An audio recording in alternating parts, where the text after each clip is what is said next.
Hey guys, welcome back to Pistons Talk Podcast. Hope you guys are having a great Sunday evening. I'm joined once again by my guy, Sean Murphy from Half Court. If you haven't checked out his YouTube channel, definitely do. Have all of his social media links down in the description below so you guys can check that out and go support him that way. He does some really fun podcasts. I actually kind of went down a rabbit hole and was listening, I think, to 4 of your podcasts as of late. So Oh, wow.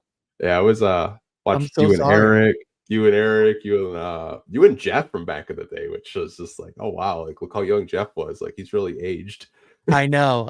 He's an old, decrepit man now. He looks he looks more like an old Robert De Niro than a young one now. That Italian blood doesn't always age the greatest. Hey man, being Shout Italian, out I, Jeff. I I feel it. I feel it. So thanks for having me on, man. It's always fun coming on and talking hoops with you. Always enjoy joking around. And yeah, man, it's a good time to talk Pistons basketball.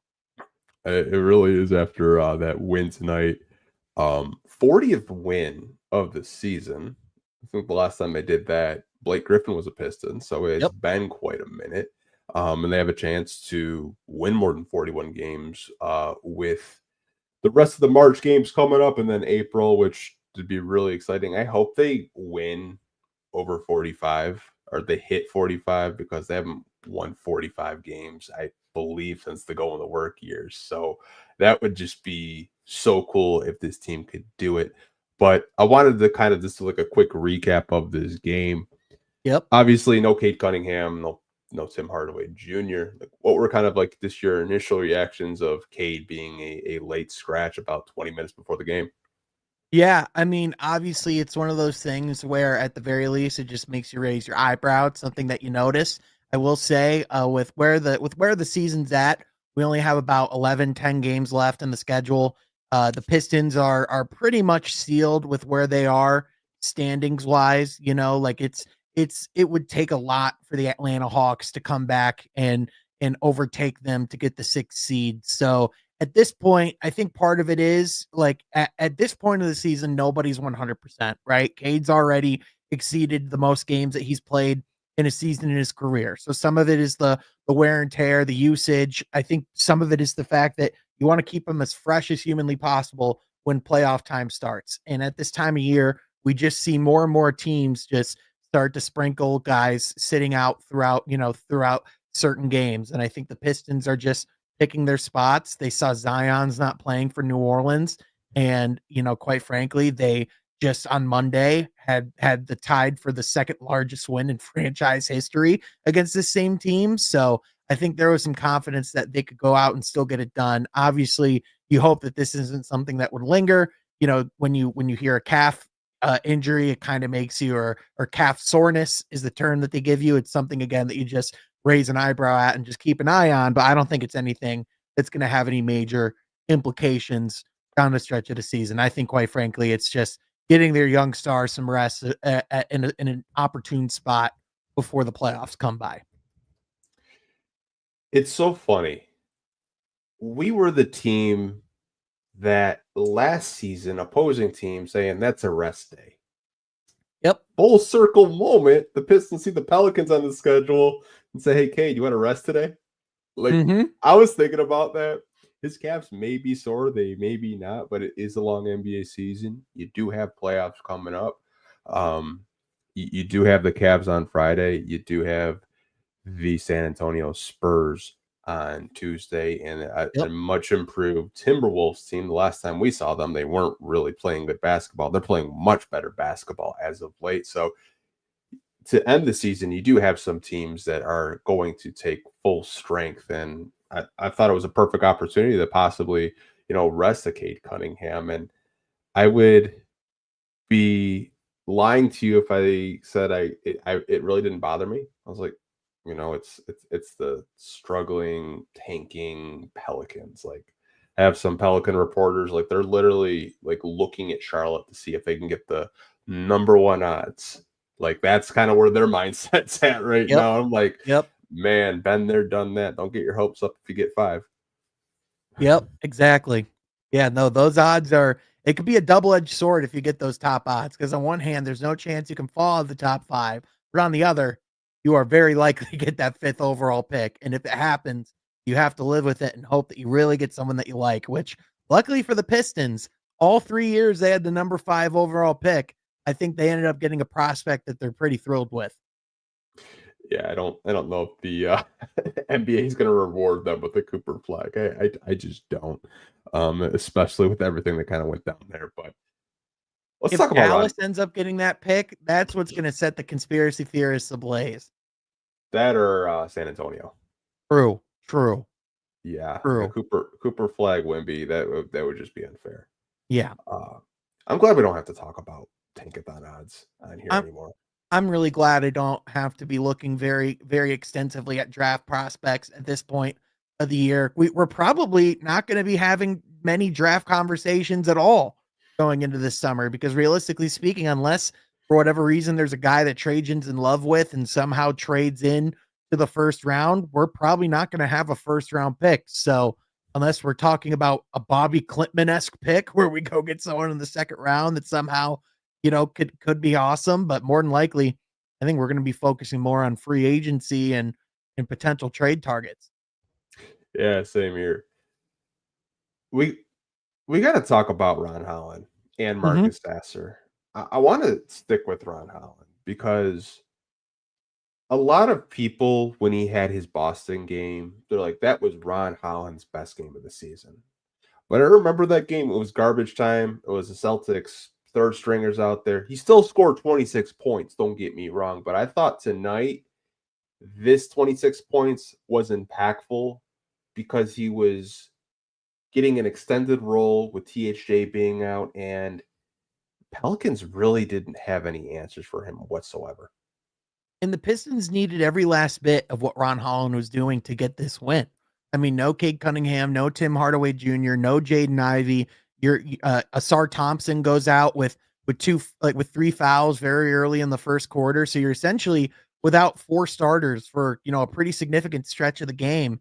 And Ron comes in, and we know the constant with Ron is that he's always going to play with energy, because he's going to play with intensity. He's going to bring it each and every single night. There's never been a possession where I've gone, oh, Ron Holland didn't push hard enough there.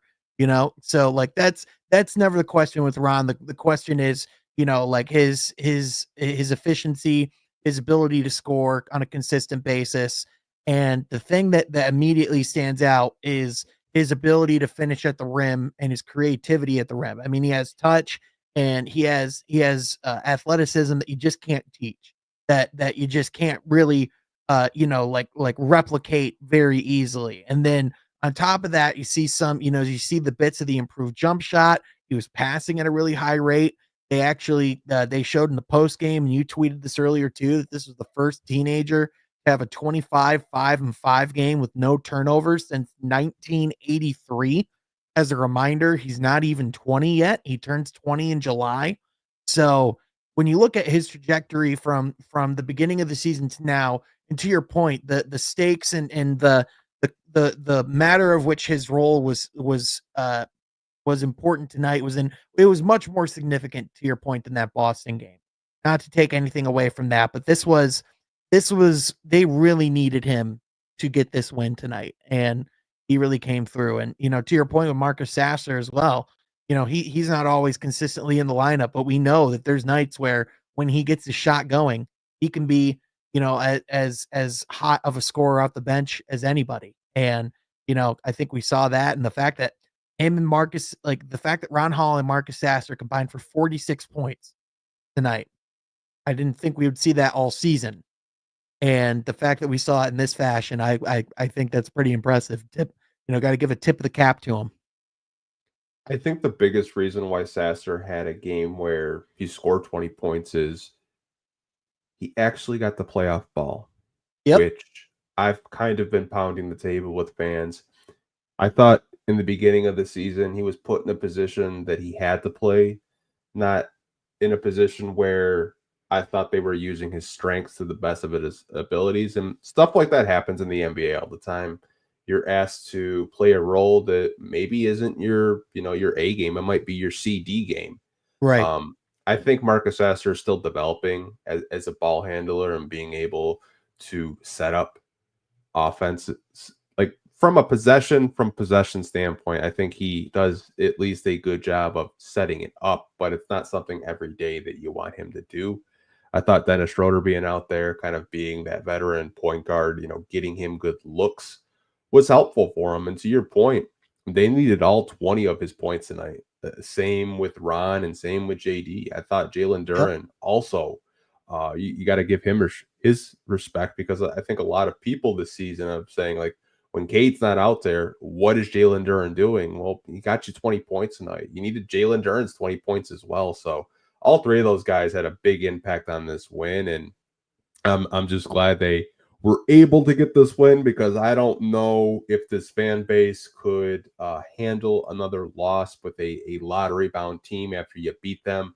It kind of like gave me flashbacks of beating the Wizards, and then the Wizards come back and beat you. I was really hoping that was not going to be the case tonight, and it wasn't. Thank God, because you know how this fan base can be. They're very reactionary.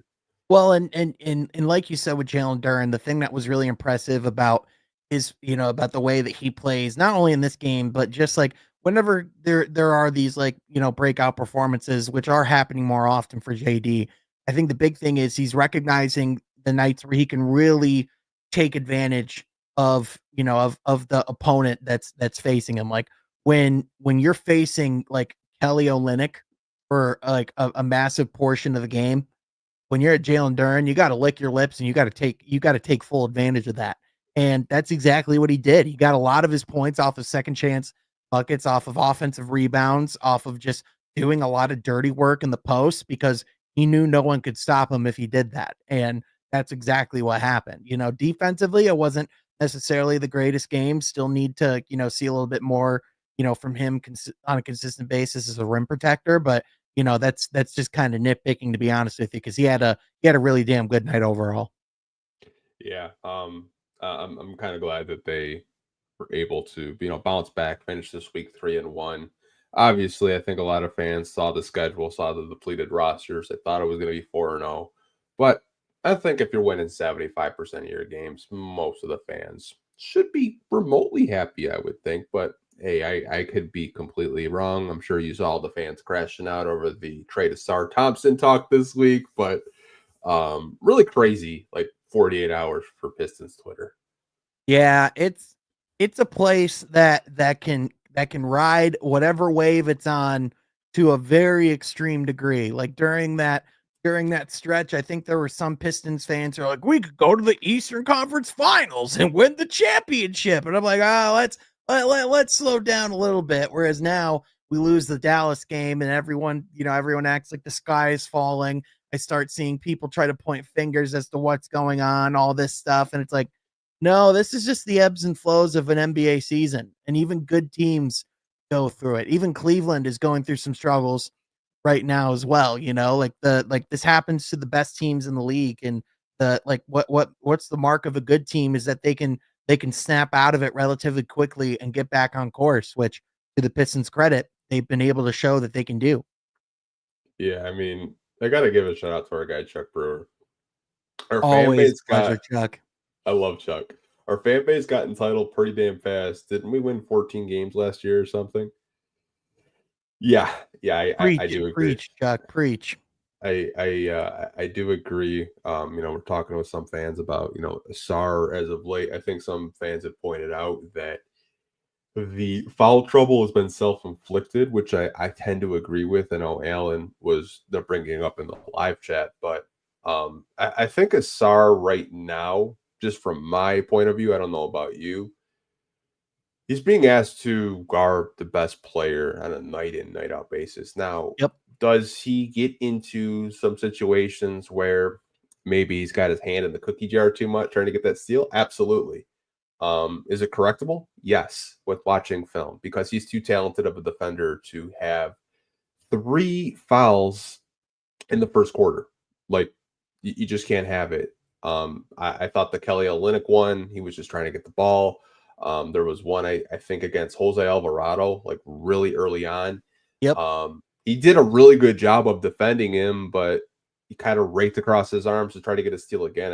I think if he just slows down a little bit defensively, not trying to get a steal all the time, and just putting your body into the opposing offensive player, he wouldn't get into so many these situations where he is getting foul calls. But I will say, I was talking last week about how he wasn't bringing the ball up the court, he wasn't initiating the offense, and then that Pelicans blow up by 46. He did a lot of that, but it kind of seems like the coaching staff still wants him to bring the ball up the court and at least set up the offense, but maybe not every possession, maybe a couple of possessions a game. I think that's what a lot of fans are kind of looking at, saying like, why do we go away from that? Because during that winning streak, Ausar was doing a lot of the ball handling, bringing the ball up the court. But what have you kind of seen from him, like as of late over the last week or so? Yeah, I think to your point, just with some of the, there's a lot of conversation about his playing time, but I think a lot of it stems just into his ability to stay out of foul trouble, just kind of like what we saw, tonight. And if he's someone who's so athletic and is so gifted and is able to make plays at a high ability, but I think sometimes it's kind of like a young quarterback where he's just throwing in a little too tight of a window, where he's trying to, like kind of force something that's just a little bit more likely of a mistake than he should go for, right? So I think the thing that's going to be interesting, and just with him and just with this team as a whole, as the season winds down, as we get into postseason basketball, is just as things slow down more, is just how effective he can still be on the offensive end in the half court. Like, I think when this team's at its best and when Ausar's at its best is when they can play and really run and get out in the open court. And I think that's really when he's at his best, with handling the ball and making decisions and getting out, in open space. When that closes in and you need more, you need more 3-point shooting and you need to space the floor more. And as teams are going to kind of try to shrink in on Detroit because they do a lot of their work on the interior, I think, that's something that Ausar is going to have to overcome. I think he's someone that's really good with still being effective without necessarily having that 3-point shot in his arsenal. But like, as teams are much more focused on matchups and are much more, have more time to prepare and hone in more specifically on things you do and things that you don't like to do, I think that's something that can potentially be, exploited. But I think to your point, it's like, he's such a smart player already. He's such a gifted young player with a high motor and just high ability as an athlete. They are asking him to do a lot for his age and for his lack of experience. But, I think these are going to be, like some really interesting reps for Ausar, and just to see where he's at, as far as his development journey and where he's going to have to grow. I think we're going to learn a lot about that over the next month or so.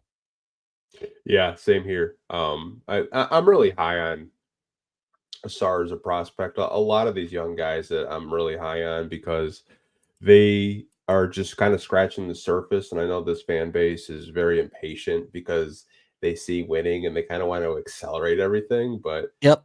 I would just say I get, like, we can have recency bias, we can be a little bit reactionary at times, but it's okay just to kind of take a step back and kind of look at the whole 30,000 foot view of this team and where they're possibly heading, because they're back on the right track, in my opinion. Last year, they fell off the track for 2.5 years. They're back on the right track. They have a franchise guy locked up for the next 5 years. You have your young core intact. These guys aren't going to come out and give you like an A+ performance every night. I think as fans, we have to understand that, guys like Cade Cunningham have A+ performances more often than not, but he's a special player. The other players on this team, obviously, they're complementary players. We're trying to see who can be that number 2, number 3 option. But I think we just kind of have to pump the brakes on some of these young guys, because like, none of these guys are, over the age of 26 yet. Like, I think sometimes fans forget that. Yeah, the fact that Cade's doing what he's doing at his age, is what makes it so impressive, but he still has a lot of area to grow. And I think the thing that fans might not want to hear, but it's just the truth, is they could literally have nothing else happen the rest of the season. The fact that they got to 40 wins is a massive accomplishment. When you get to almost double digits more wins than your last 2 seasons combined, that's a successful season. And I think the thing that would really put the bow on it, and I think would not only get the city to recognize, but the rest of the NBA fan base to recognize is if they could finally break that playoff drought of not, of not winning a playoff game. I mean, it's been since like the first year of the Obama administration since this team's won a playoff game.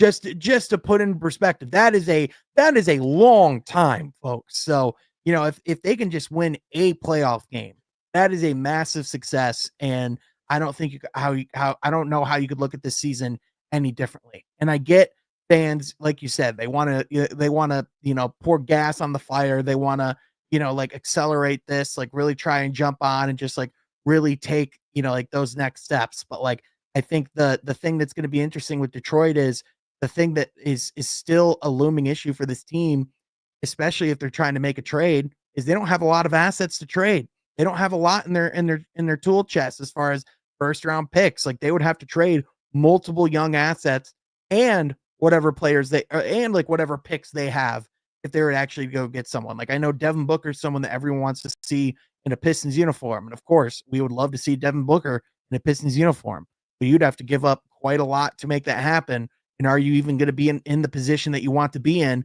by the time that trade's done? Well, you have given up too much. So I think that's just something that for fans to consider of, for like Trojans come in and preach patience. And although this team is massively overachieved, if you go in and for lack of better terms, blow your load way too quickly, you can essentially close whatever window you have before it's even open. Yeah, I talked about that because I think the last time we had you on was like right after the trading deadline. And Yep.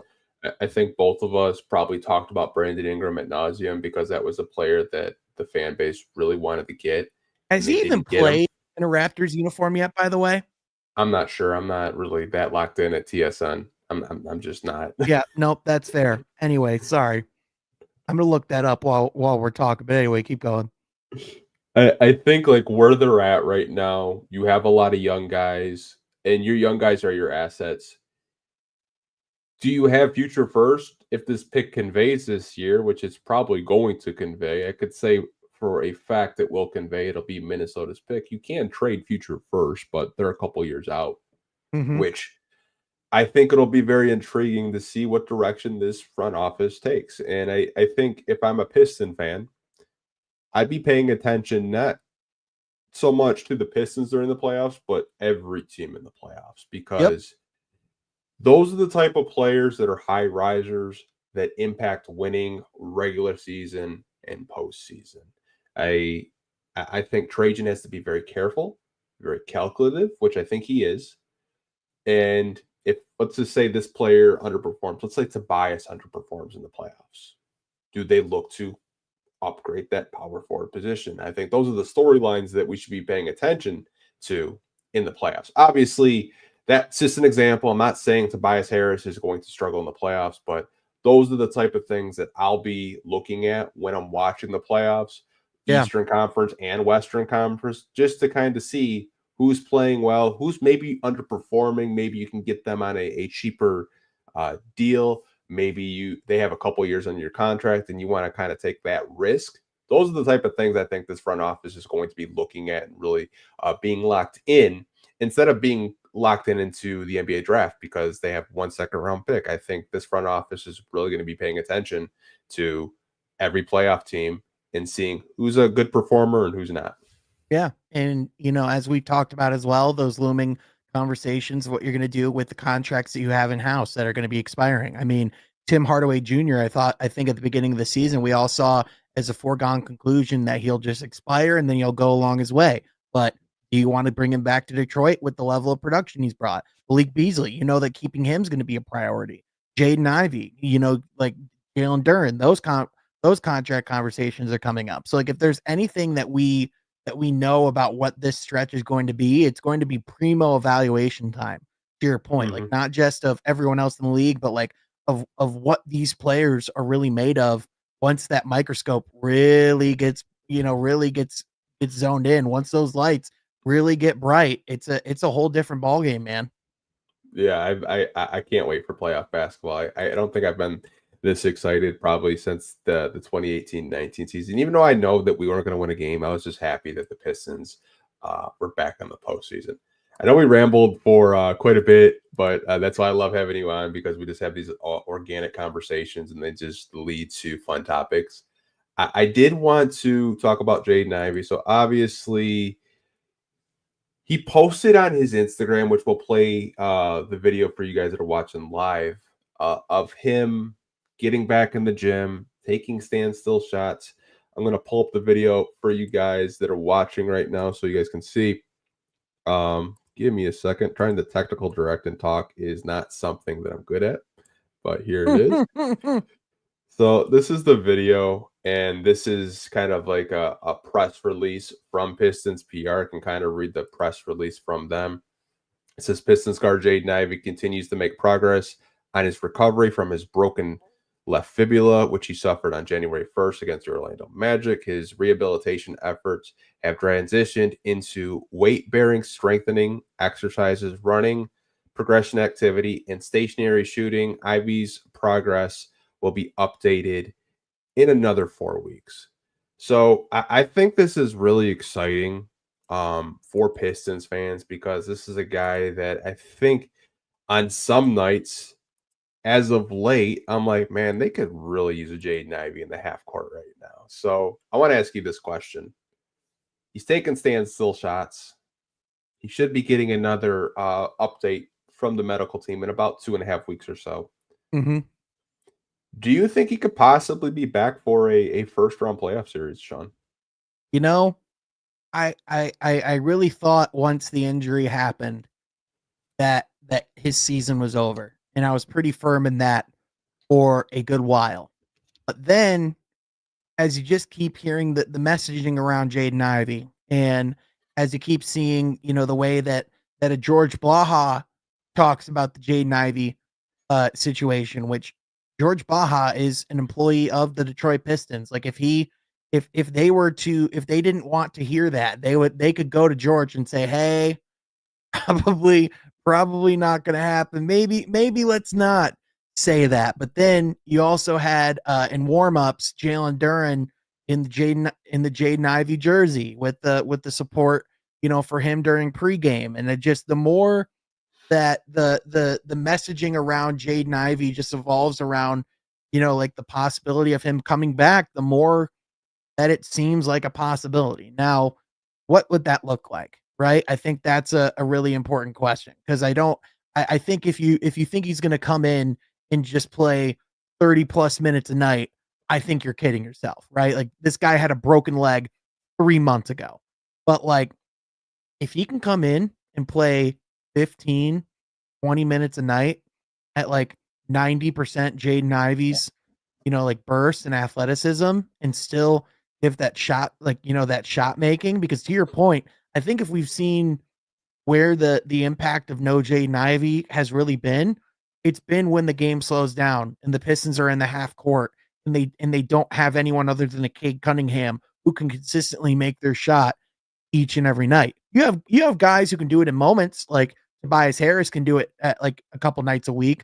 Dennis Schroeder can give you 1 or 2 games like that a week as well. But like every single night, it was Cade and it was Jaden Ivey doing that, like for the, like for the majority of the season. So I'll say this, and I've said this before: if there is any athlete that I'm not going to put a barrier on as far as like what they can do, especially just for like from their work ethic, from their character, just from, from everything of who they are, it's a Jaden Ivey, because that is as fierce of a competitor as it gets. That is as hard of a worker as it gets. And, I know that he talked about when he went down with injury as like like one of, if not like the darkest moment of his life.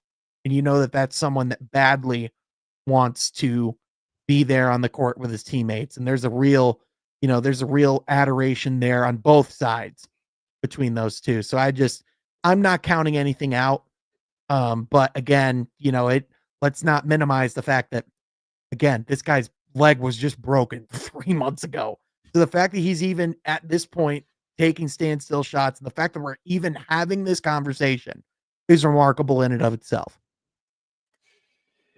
Yeah, I've talked about this a couple of weeks ago, where fans always bring up, when's Jaden Ivey coming back, if he's coming back.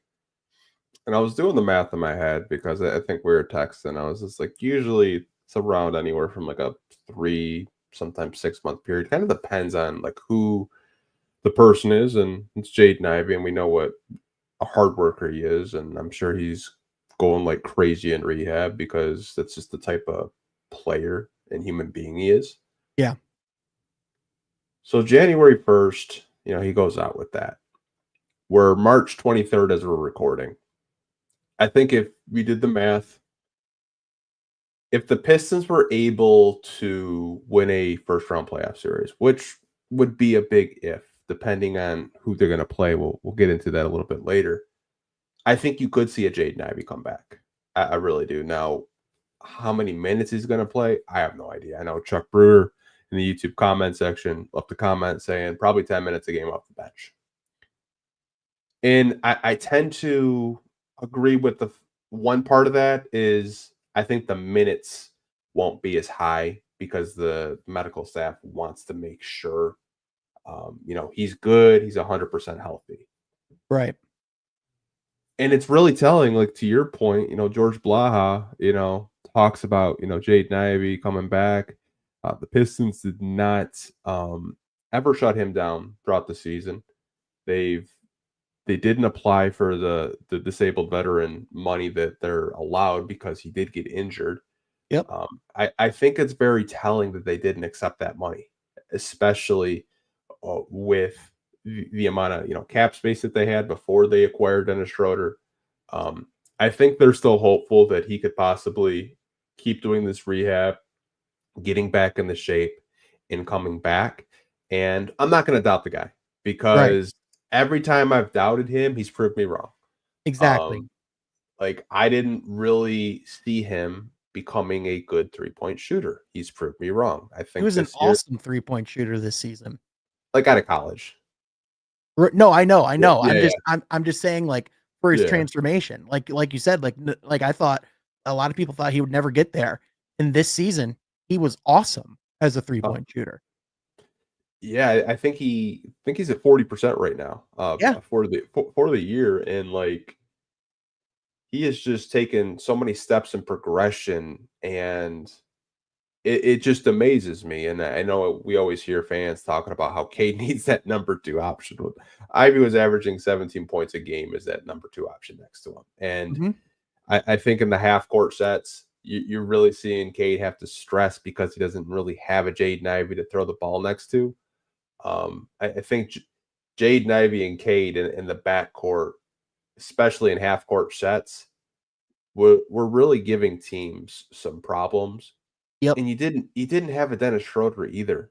And I think that's what makes it so intriguing because JB has been using Dennis as the lead guard and Cade's been playing off ball as of late to kind of rekindle like what, Cade and Ivy had during the season. And like you have a Dennis Schroeder off your bench and a Jaden Ivey. Like I think it adds so much more and a different dynamic to this basketball team if he's able to come back for the playoffs.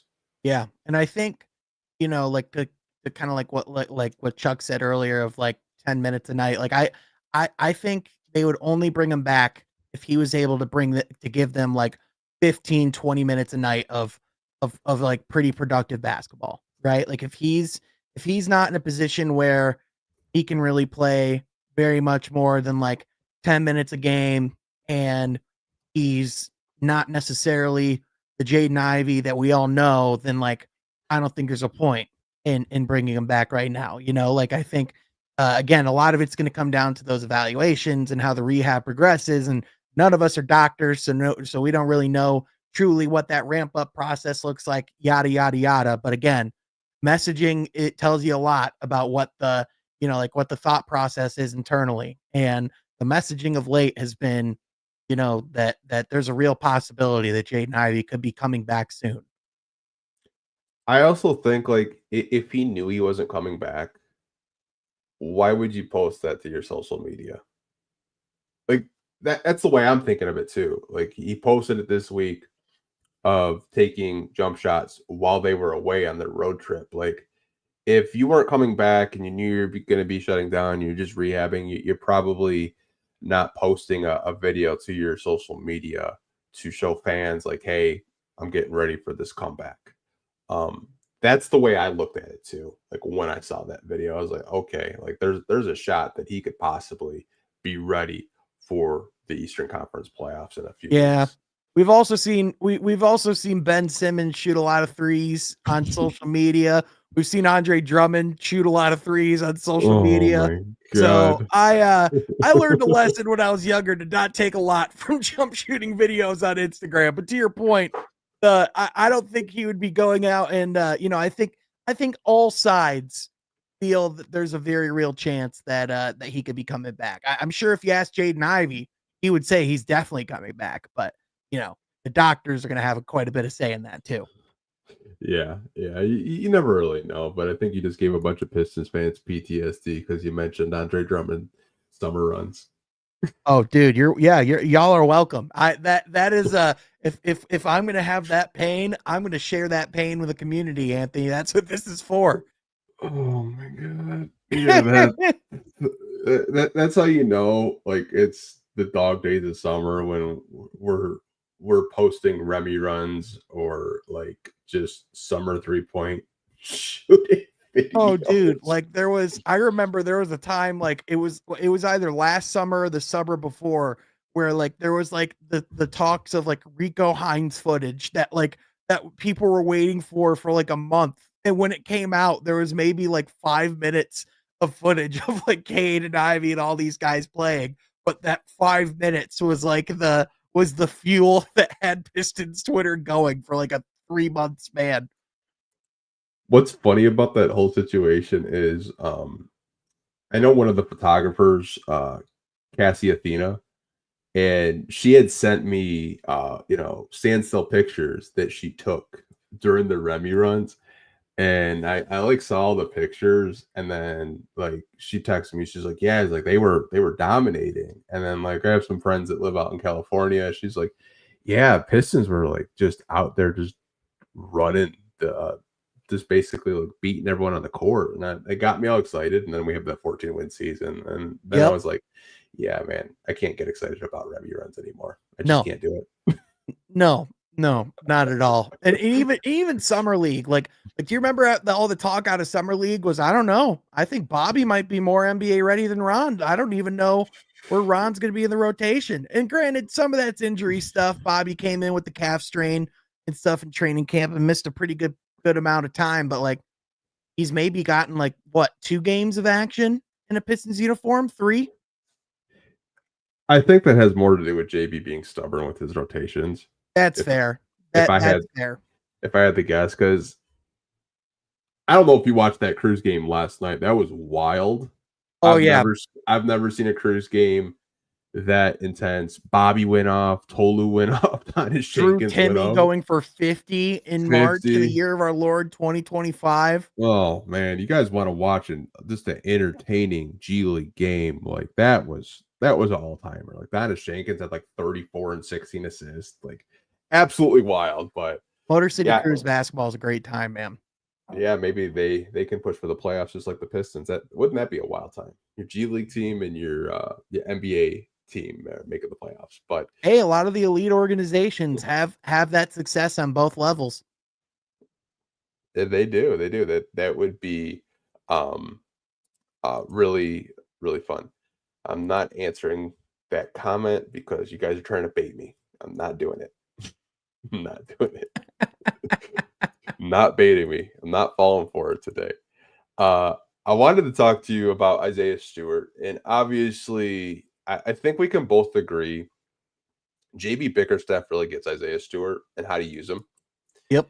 And I was reading an article, shout out to Pistons Power, because I had no idea this was even a thing.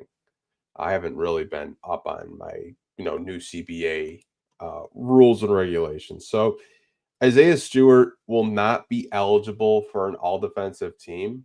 Mm-hmm. And as I'm reading this new CBA, this is what it says. Players must play over 20 minutes in 65 games to be eligible for all-defensive teams. Stu has only played 20 28 games this season, over 20 minutes a game. Wow. So he will not be eligible for any defensive teams. Now, obviously, I kind of feel like, the players voted on this. So I guess it's kind of a thing, but like, it's not just Stu. I mean, like, look, a guy like Luka Doncic will not be eligible for all NBA honors or any type of NBA awards. But what's kind of like just your overall thoughts on Stu not being eligible to make an all defensive team this year? Yeah, I mean, obviously it's a shame just from the standpoint of when he is on the court, he is objectively one of the best defensive players in the league right now, especially as a rim protector. The jump that he's taken on that side of the floor this season, really coming into his own in his identity, has been really impressive. And like he's talked about how he wants to win Defensive Player of the Year someday, and how that's a big thing of just being the best player on that side of the court that he can be. But I think the other thing that makes Isaiah Stewart special too is that at the end of the day, he really doesn't care about this stuff very much. Like it's really about winning and doing his job to the best of his ability. Obviously, every player wants to be able to get some form of recognition in that light. We all, like you don't get into the game without wanting to win MVP or Defensive Player of the Year. Like those are obviously things that everyone aspires for. But I don't think this is this is going to be his only opportunity for that. Obviously, I only see his role in the league for years to come just continuing to expand, especially if he keeps playing at that level on the defensive side of the court. But that's kind of it's the interesting thing that you kind of have to, the interesting line you have to walk when you have two talented bigs like Jalen Duren and Isaiah Stewart, right? Because they both give you very important things, but very, things that both clash with each other, and also like different things that you need at different times, right? Like Duren's, he's not quite the same rim protector, the defensive player, but he is a great lob threat. He's someone that, is great in the pick and roll with Cade. He's someone that brings a lot of gravity towards the rim. And then when you need that, like those stops, and you need that high energy and to cause more turnovers, do those things.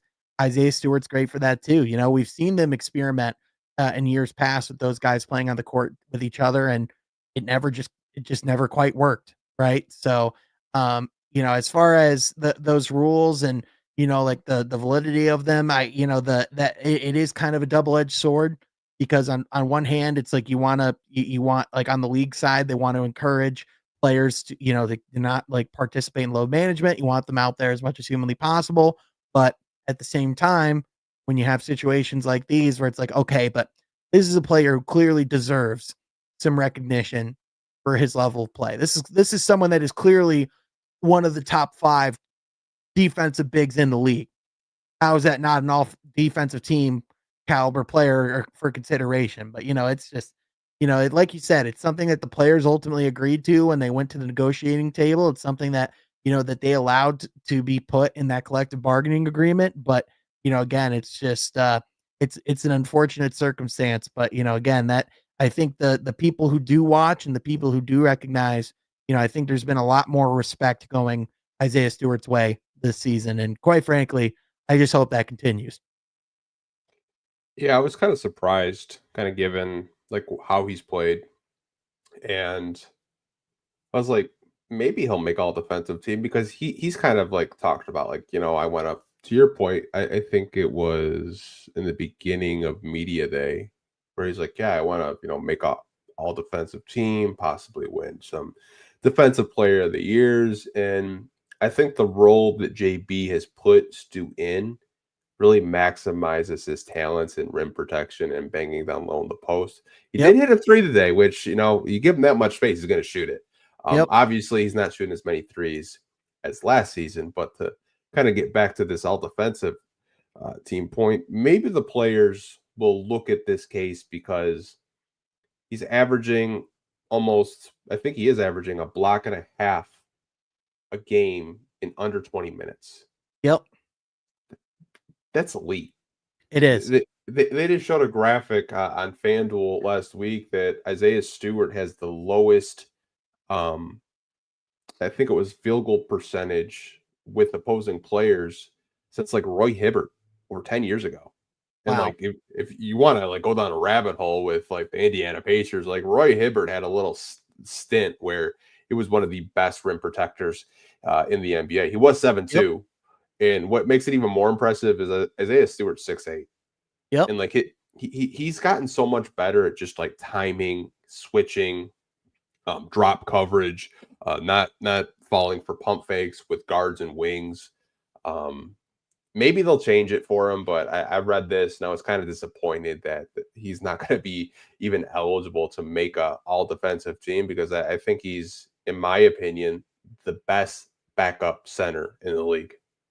I think that's hard to dispute at this point, especially with what he's bringing you on that side of the ball. Like, the Pistons have one of the deepest big rotations in the league, and it's funny because they got rid of a lot of their bigs this offseason.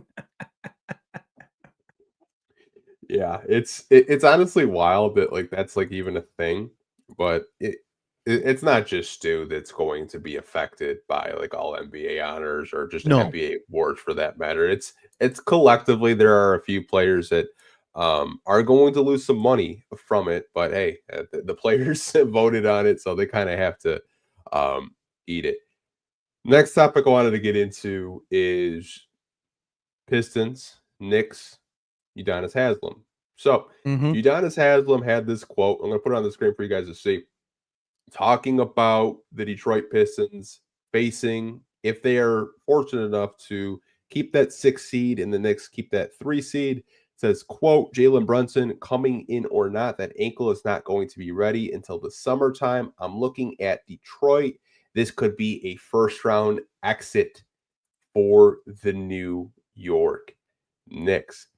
So, Sean, I have to ask you, I've gone back and forth with other guests that I've had on this show. Some people want the Bucks, which I don't know how you watch the 2018 series and want the Bucks. Some people want the Pacers. Obviously, I get it. You kind of want to rekindle that rivalry that you had in the past. But like, I look at this New York team, and like, I feel like the Pistons match up with the Knicks the best out of those Eastern Conference teams that I just named, because like they've beaten them twice at MSG. Cade goes Super Saiyan when he goes in the MSG. I don't know what it is. He just goes berserk. You know, bright lights. Maybe that's why. But like, what do you kind of make of Udonis Haslem's comments about the Pistons playing spoiler?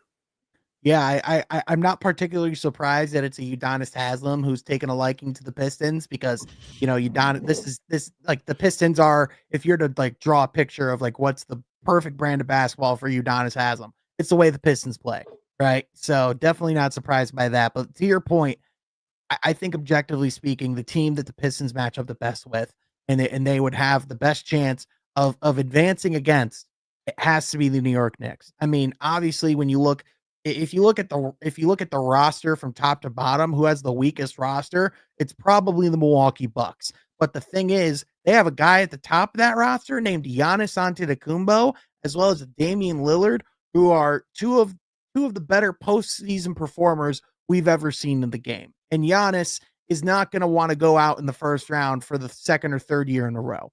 So I personally, and to your point, that 2018-19 series, you know, we've seen the Pistons not match up the greatest against Giannis before. And I think of that in-season tournament game earlier in the year where the Bucks just absolutely clobbered Detroit in that high stakes intensity type game. The Pacers are, you know, that's a young, feisty team. If we're talking about what would be a really fun series, absolutely, that would be awesome. Like the intensity, the energy, the fireworks would certainly be there. But I mean, that's a team that is really starting to hit their stride as the season's gone on. Tyrese Halliburton's looking phenomenal, and you know, Detroit might, you know, when you talk about like the offense that they would have to put up to beat in Indiana, that might be, you know, that might not be tenable. The Knicks, though, are interesting because it's not just the Jalen Brunson injury. It's the fact that the Knicks are not a good defensive team when that's exactly what Tom Thibodeau relies and really leans on with the wings and the players that he's brought in. Mikal Bridges and OG Anunoby haven't necessarily been the players that they went and traded for. And then Karl-Anthony Towns has been awesome as a 3-point shooter, as a floor spacer, but at the same light, that is not a good interior defensive team. And Mitchell Robinson just coming back from his injuries. I don't know if he's necessarily going to be ready to face, if Detroit can really exploit that, which as we've talked about, that is the Pistons' area of strength, is getting into the interior, getting to the basket, and scoring at will. And unless Mikal Bridges and OG Anunoby just overnight go back to being the elite wings they used to be as far as defensive players, I think the Pistons could really give the Knicks fits. Should they be favored to win that series? I wouldn't go that far, but I would say this, like, I would expect that series to at least go 6. I honestly think that, like, if the Knicks go into the series thinking that the Pistons are going to just be an easy first round matchup, that's where they could possibly get burned. Mm-hmm. Because I think a lot of people are looking at the Clevelands, the Bostons of possibly coming out of the East and making the NBA Finals, which I tend to agree with. But I think if the Knicks kind of overlook the Pistons, just, kind of focusing on who they could possibly, face in the second round, that's where the Pistons could play spoiler and upset them. Mm-hmm.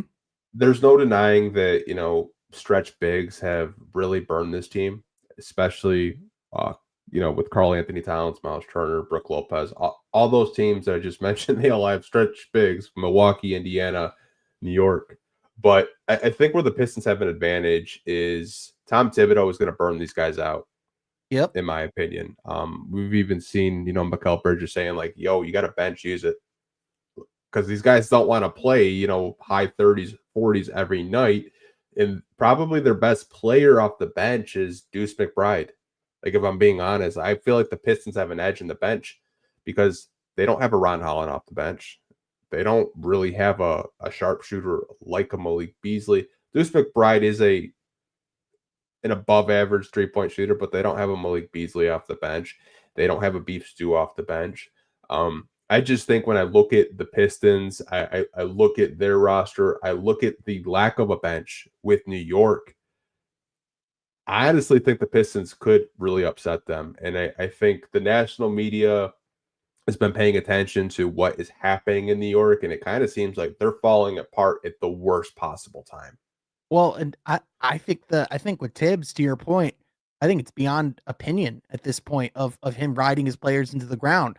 This is what happens with Tom Thibodeau teams every single year. And Jalen Brunson, who, I'm a big Jalen Brunson guy. I've always been a big believer in what he's been. I didn't even necessarily think it could be this, but he sprained his ankle pretty severely at the beginning of March. And as Udonis Haslem mentioned, by the time he would be back for a playoff series, it's not like we're going to be getting the 100% Jalen Brunson. He's still someone who can cause a lot of damage, but where Detroit would potentially have an advantage is if you throw in a Ausar Thompson on a Jalen Brunson who doesn't necessarily have that burst or that speed or necessarily have that same ability to blow by guys. Once he loses that with his size, that's a lot harder for the Knicks to really overcome. And all season long, he's been the cog of their offense. As important as Cade is to Detroit, Jalen Brunson is to the Knicks. They have guys who can score at will. Karl Anthony Towns is awesome, but do you really want to rely on Karl Anthony Towns to be your number one option in playoff time? I mean, I'm sorry, we've seen that story before. So, I know, like you said, Detroit struggles with stretch bigs, but if that's the only player they really have to worry about offensively, that's a little bit more manageable. So again, it's really going to just come down to what Jalen Brunson they get come playoff time, because I think we're pretty much cemented in of this is going to be the matchup. Like, a lot would have to happen in order for this to not be the first round matchup. Yeah, I know people are mentioning in the comment section right now that the Pacers are only 3 games back of the New York Knicks, which that is something to keep an eye on. I know the Pacers, when I look at their schedule, they kind of have a cupcake schedule the rest of the way.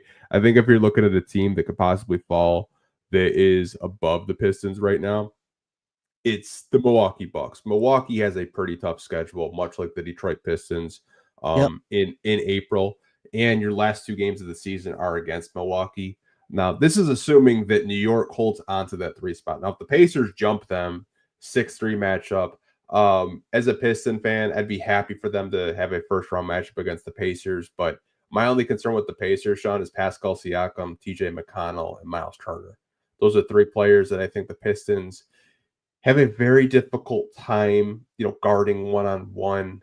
TJ McConnell, for whatever reason, he just goes berserk. It doesn't even have to be when he's in a Pacers uniform. I remember when he was in Philly, he just used to give the Pistons fits.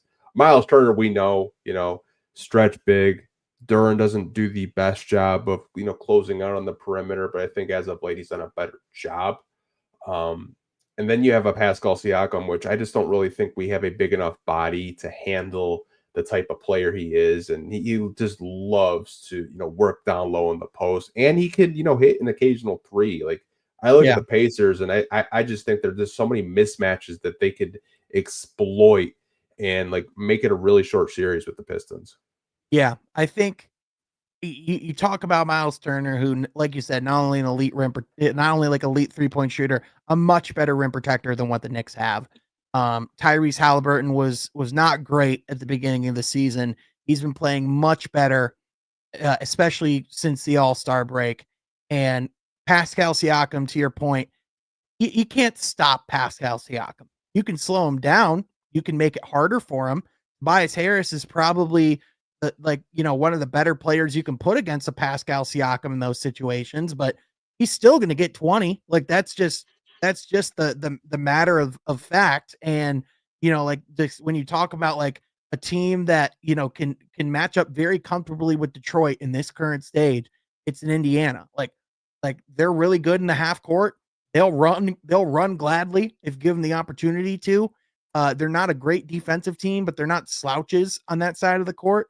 And if you're getting in an offensive matchup with the Pacers, you're not going to win 4 out of 7 games if that's the way the series goes. So, like you said, it's going to be fascinating to see how that wraps up with how few games there are left. It would take a lot in order for the standings to really move significantly. It can still happen, and that's going to be what's fascinating to monitor. I still think the Knicks are good enough to not completely fall apart as the season goes along. So I think that's what will probably keep Indiana at the 4 spot. But again, it is going to be really interesting to see what all shakes up and where that all ends, because that's going to have a big impact on what the Pistons outlooks are for the postseason. Yeah, I agree. I can't wait because, this time of year last year, I was looking at just like prospects in the top 5. Like, I honestly, man, like, I haven't even really looked at Tankathon too much this year, just to look at the strength of schedule. Like, outside of that, I haven't spun it once, and I've just kind of been looking at ESPN, like, playoff standings. Yeah, like it feels weird, but I could get used to this personally. Well, and I was just out of curiosity, like I had like on Snapchat they have your memories and stuff. Like, I had like a year ago yesterday, I was covering the Pistons Celtics game towards the end of March when I think Tatum sat out, and I think Jaylen Brown just had a dominant night. But anyway, I was just curious of like, what was the Pistons roster that night? Like, who are the players that's like listen to the starting 5.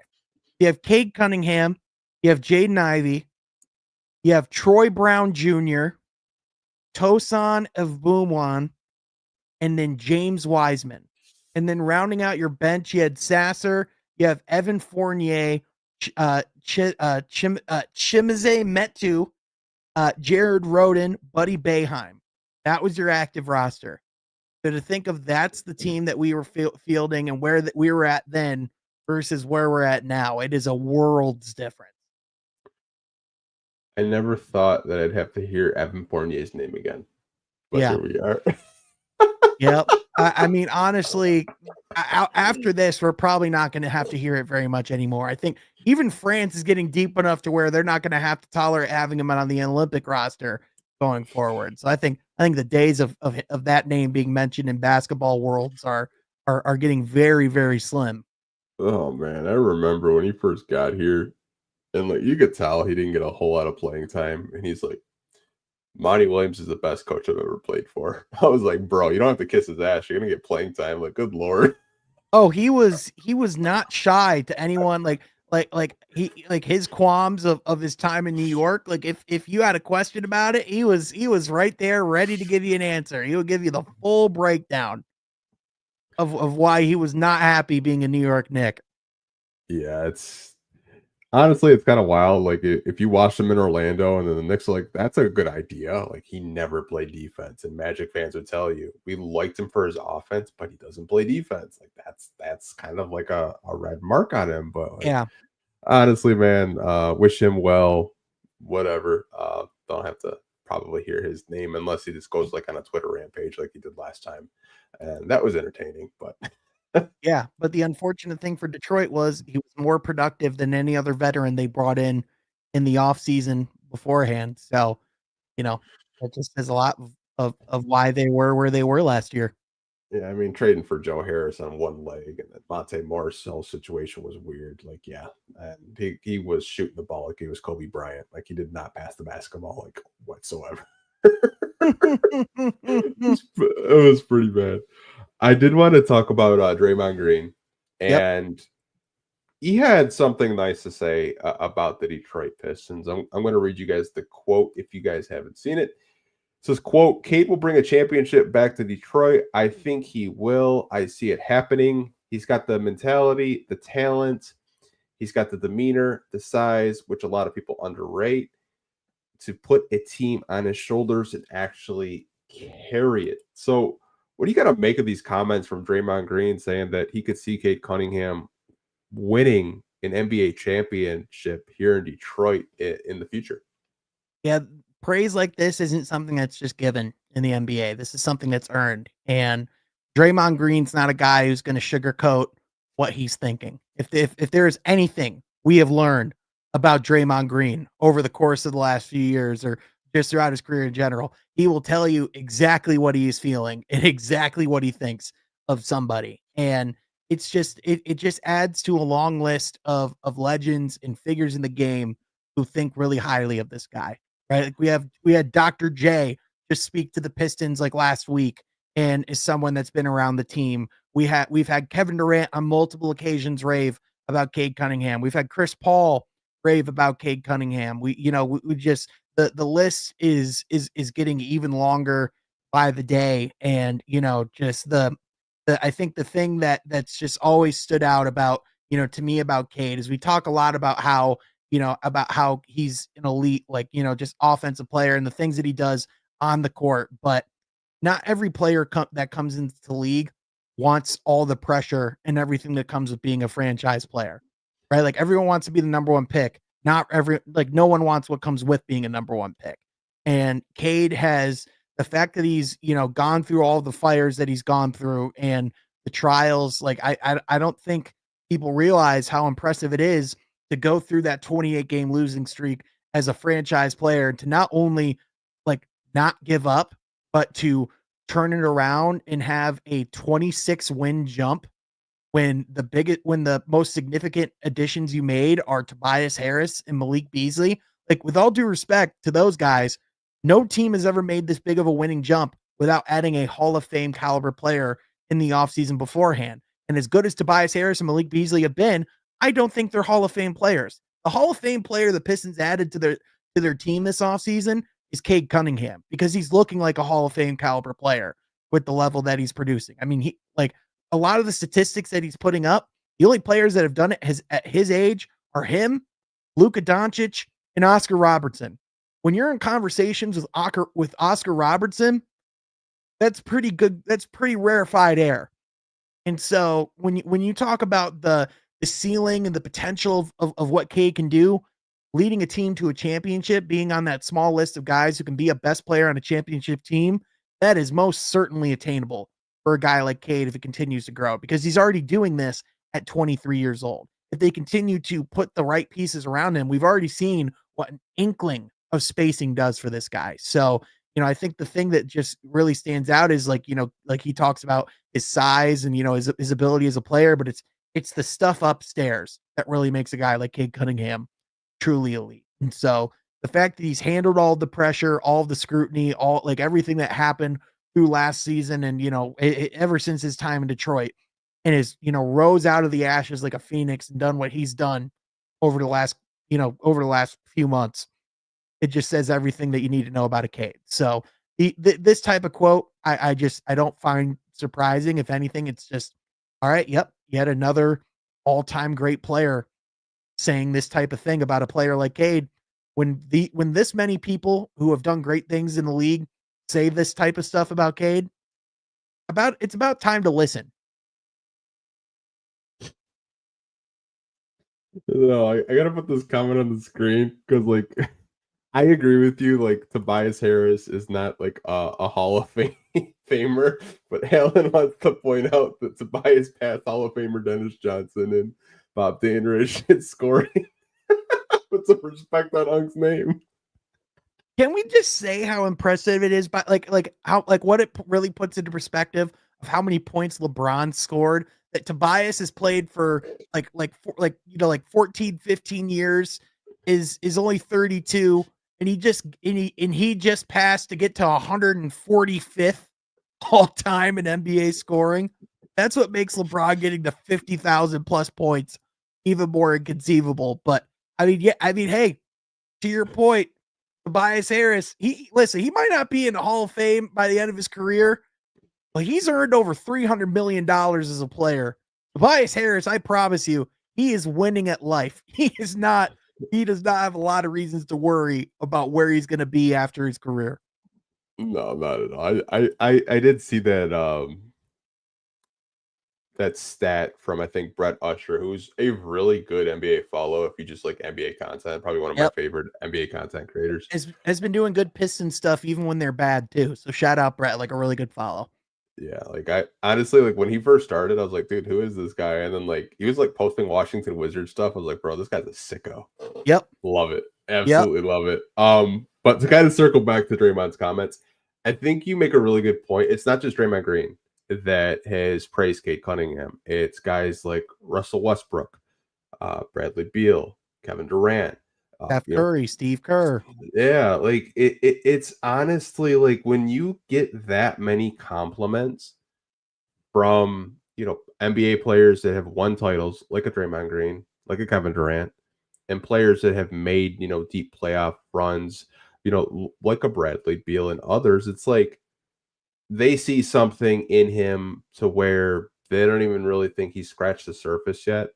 Like I think we are very quick to dismiss how young the guy is, and averaging almost 26 and 9, and carrying a team on your back, and mind you, Malik Beasley and Tobias Harris were the exact type of players that I think that you surround Cade Cunningham with. You surround him with perimeter shooting, and everything opens up for him. Because last year, Sean, I mean, we could both attest to it. You were covering the team for the first time as a credential media member last year. I was doing podcasts on a week-to-week basis. Like the guy still averaged 23 points with like I don't even know 1990s spacing. Like he was still spacing might put it too kindly at times, man. Yeah, like you got like two bigs in the post, and he's trying to get into the post to the point where it's just like, screw it, I'm just gonna shoot mid range, and then he's like the mid range king. It seems like on a night to night basis, but like I take Draymond's comments as a compliment because that guy's won 4 NBA championships. He knows what it takes to win an NBA championship, and I think he sees those superstar qualities in champions like previous. Yeah. And I think Cade has all the makings to, get this city and this basketball team back into, playoff basketball, making out of the first round, making the Eastern Conference Finals, and possibly having an opportunity to raise that fourth banner. I really do. That's how highly I think of Cade, because I don't really think there's a lot of players, in these drafts coming up that are like a Cade Cunningham. I just don't. I think he does so many things well, and he plays on both ends of the floor. It's not just like he's cherry picking on offense. Like I just read a stat today that he is the only guard in the NBA that has 7 clutch blocks. Out of all the guards in the NBA, he's got the most blocks, 7 clutch blocks.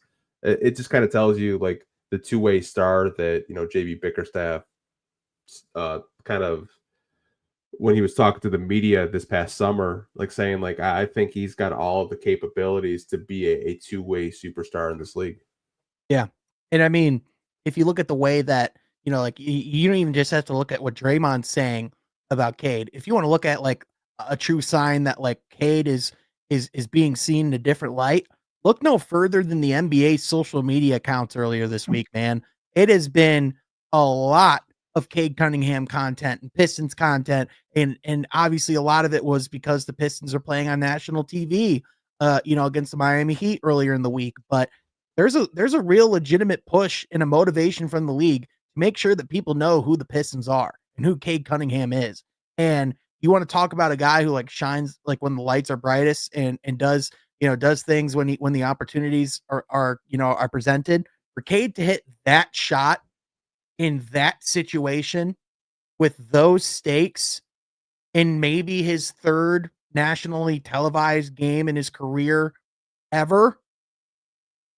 What else can you say? Like what an insane buzzer beater that was. And that feels like it was already like 2 weeks ago. It was freaking 4 days ago, man.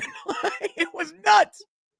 That shot, man, like when I saw it, I was like, oh, maybe we can go to overtime as soon as it left his hand, because I was like, it looks like it might rim out. And it went in. I was like, holy crap. And you're right. The national push that he's getting, I think, is so well deserved, because we know here in Detroit how special he is, but there are a lot of casual NBA fans that don't even know who Cade Cunningham is. And, winning 40 games this season, I feel like the Detroit Pistons are going to be the media darlings this NBA playoffs, because every playoff game is either going to be on ABC, TNT, or ESPN. Even when the Pistons aren't playing, I guarantee you someone will mention the Detroit Pistons. Like, Pistons hater Richard Jefferson is praising the Detroit Pistons. Like, think about that for a second. Like, Richard Jefferson hated the Detroit Pistons in his heyday. Guy is coaching the team. That definitely helps. But yeah, it does help. It does help that, him and Luke Walton are boys. JB Bickerstaff, Luke Walton, and Richard Jefferson are boys. But like a guy like that has always kind of taking like little jabs at the Detroit Pistons is kind of like, what they're doing is absolutely insane. Like, going from 14 to winning 40 plus games this season is a huge accomplishment. I honestly think like just during the playoffs, like they're going to be really pushed heavily to the point where like people are going to start to like tune into Pistons games going into next season. Like I expect us to have more than 2 nationally televised games next year. Yeah. Oh, without a doubt. It's going to be in the double digits. It should be. It really should be. Like Cade Cunningham, I think, is such a marketable star. Like, well, I think Tim McMahon asked him, he's just like, or not Tim McMahon, Tim Bontemps asked him, is just like, did you call bank? He's like, I might have whispered it. Like, Yep. And then like a little Kawhi-esque laugh. Like, honestly, like Cade's like humble and funny and just like so marketable. And I think ESPN is starting to see like, let's go do a, OKC Pistons game and see if JB crashes out again. Like, we want those ratings. Like, we want to see like if there's more discrepancy with officials and just free throws and SGA versus Cade. I think it's just going to be an absolute cinema. Well, and all this conversation of who's in position to be the next face of the league, why isn't Cade Cunningham in that conversation? I think that's what the NBA has been asking themselves over the last couple of weeks, and is why you're seeing more of a concerted push, because you look at a guy who's as talented as he is, like you said, is as marketable as he is. The league really wanted to unify behind an Anthony Edwards, but as much as they want to, if we're being honest, the guy is just not filtered enough or marketable enough or brand safe enough to really fully make that type of push behind.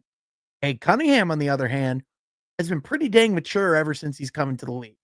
And I don't think that spotlight is something that would necessarily affect him too much. Obviously, I think Luka as a Laker is someone that's going to be in very prime position to be that face of the league for years to come.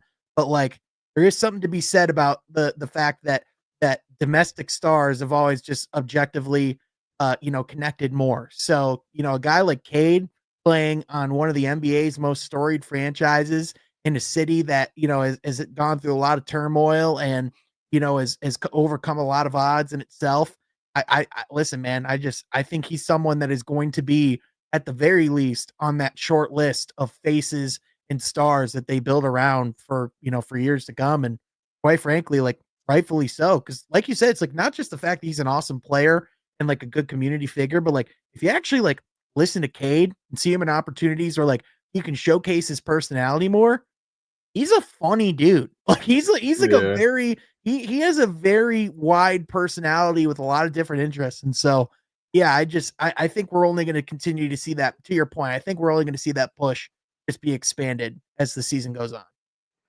I think Mr. Longitude makes a really good point. The Funny Marco collab with Bleacher Report K did really kind of skyrocketed his markability, because I don't really think a lot of people have seen K do an interview probably in like 3 or 4 years when he did do one before that. And I think there's a reason why he hasn't really been in a lot of interviews. And if you know, you know.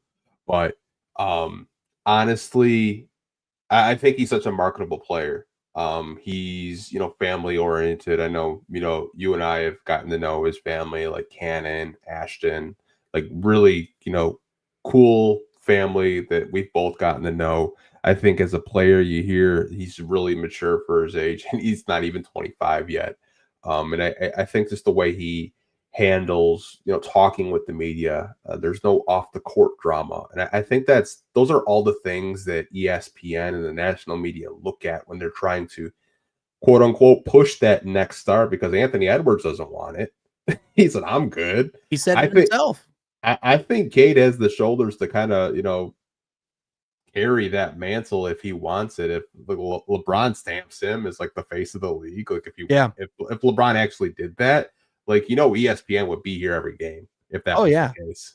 Well, and like I don't think the next generation is going to be defined by just one superstar, right? Like even the LeBron era wasn't necessarily like it was LeBron, it was Kevin Durant, it was Steph Curry. There's always like a rotation of players that kind of are kind of carrying that mantle, so to speak. But like if you're making a short list of the players that are going to lead the NBA into the next generation, like you think of Shai Gilgeous-Alexander, you think of Cade Cunningham, you think of Victor Wembanyama, you think of Luka Doncic, you think of guys like Tyrese Halliburton, obviously Anthony Edwards, but like it's, there's a pretty expanding list of possible guys. And listen, man, I think when you talk about like room to grow, consistency, marketability, but also just like, who am I confident is going to be able to continue to keep everything together, both on and off the court? Cade Cunningham's towards the top of that list, man. Yeah, I honestly agree with you too. And it just makes me happy that we have a franchise guy that wants to be here, is young, and our salary cap isn't maxed out to the point where we're looking for guys that are like on two-way or G League rosters. Is like, some like secondary help when, this team is just, the future is incredibly bright. I have one more topic for this podcast, and it's an all NBA question. So obviously there's been a lot of talk with Cade this year and what team he could possibly make from first team all the way down to third team. So I want to ask you this, Sean. What team do you think Cade could possibly make? And would you be surprised if it was first team? I wouldn't be surprised if it was first team. If I had a vote, I would vote first team. I think he certainly deserves to be in that conversation, not just because of his individual things that he's done this year, but because of the jump that the Pistons have made and the significant turnaround that they've had. It gets a lot more interesting because of, to your point of earlier, the guys who are not going to meet that 65 game mark, guys like Kyrie Irving, Luka Doncic, guys who that would certainly be in that conversation are just not going to be because of those restrictions.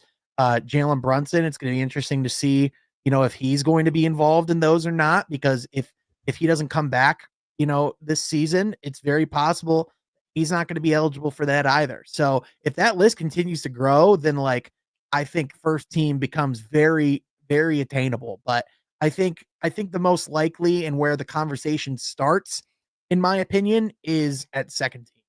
Is like I think third team would be, quite frankly, a little disrespectful just to the season that he's had and the consistent level of play that he's had all season long. Like there's really only one guard who is like for sure first team All NBA, and that's Shea. That's the only one. Like I think the other one that you would throw in there and like you would really have the debate is Cade and Anthony Edwards. I think those are kind of like where you're having that debate. And like that's where the voting gets a little inconsistent because some people will go with Ant because of the position of shooting guard. But on the other hand, we're talking about how positionless the game is and how these things really don't matter. So to me, if you're just picking the two best guards in the league this year, it's Cade and Shea. But if you're focusing more on positions, that's where Ant might get that bump. So it's a stupid conversation from that standpoint. But to me, like in my opinion, I think Cade deserves All NBA first team. What do I think's going to happen? I think he's going to get second team. I think I'm with you in the same opinion of like I think it starts at second team, and you could talk yourself up to first team. I know some people in the live chat bring up Donovan Mitchell. Donovan Mitchell has had a very good season with the best team in the Eastern Conference and the Cleveland Cavaliers. I don't think anyone can refute that. He's had an awesome season. My only thing is like if you take Cade Cunningham off the Detroit Pistons right now, this team doesn't have 40 wins. No. That's why I think he's deserving of a first team All NBA. I know there's going to be shades. You could make an argument for other players, like if you want to go positionless, like Tatum, I think could possibly be in there. You could make an argument for Cat because he's having a good season, but like if you're just talking about guards, like it's like Cade, SGA, like those are the two guards I think I look at in respective conferences, and like they've been the best guards night in and night out on the respected basketball teams. Yeah. I hope he does get a first team All NBA, going from 14 wins to making first team All NBA, and you have contract incentives to get more money if you make a All NBA team. Like that's added motivation. I think if I'm Cade Cunningham to try to get to that first team All NBA and like kind of just show the world like start paying attention to me. I'm with like the elites of the elites. Like I got next. Like I'd love to see him on first team All NBA, but you know how the national media is. It's very narrative driven. I know I've heard local guys like. Bill Simmons said he would take Cade Cunningham over Anthony Edwards on his second team ballot. I think some people, when they talk about first teams, they're talking about the elites of the elite, like, the Tatums, the LeBrons, the SGAs. I don't know if Cade is going to be able to make a first team, but if he does, I'll be probably the happiest Piston fan in the world for him. Well, and if there's, I think if there's anything to watch to really make that case, more of an open possibility, it's how many more games Jalen Brunson plays down the stretch of this season. Because if he indeed just doesn't come back until postseason time, that leaves him right at 61, which is going to be 4 games short of that 65 game mark of being eligible for any of these awards.